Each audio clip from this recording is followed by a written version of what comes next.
5ാമത്തെ chapter പഠിച്ചാൽ മതി. ഞാൻ 6ാമത്തെ ചാപ്റ്റർ ഒക്കെ പഠിച്ചിട്ടുണ്ട്. ഉറപ്പാണല്ലോ അല്ലേ? പിന്നെ നീ എക്സാമിന്റെ സമയത്ത് പഠിച്ചില്ലെന്ന് പറയില്ലേ? ഇല്ലടി, ഞാൻ പഠിച്ചിട്ടുണ്ട്. ഓക്കെ പഠിക്കാം. അമ്പടി പുളിച്ചു, ഞാൻ 6th ചാപ്റ്റർ കൂടെ പഠിക്കൂടി. എനിക്ക് നിന്നെ തീരെ വിശ്വാസമില്ല.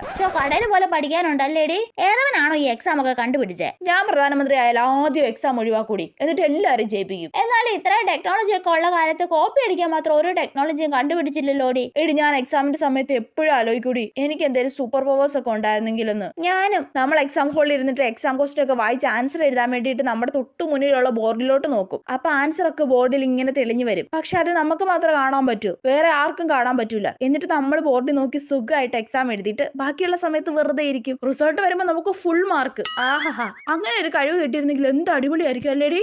ശരിയാ. തൽക്കാലം ആ കഴിവില്ലാത്തതുകൊണ്ട് നമുക്ക് കുത്തിയിരുന്ന് പഠിക്കാം. ബാ. ശരിയാ. അയ്യോ, പഠിക്കട്ടെ. ഷടാ, ആ കഴിവ് എനിക്ക് മാത്രം കിട്ടിയിരുന്നെങ്കിൽ പഠിപ്പിപ്പിക്കൊക്കെ തോപ്പിച്ച് എനിക്ക് ഫസ്റ്റ് അടിക്കായിരുന്നു.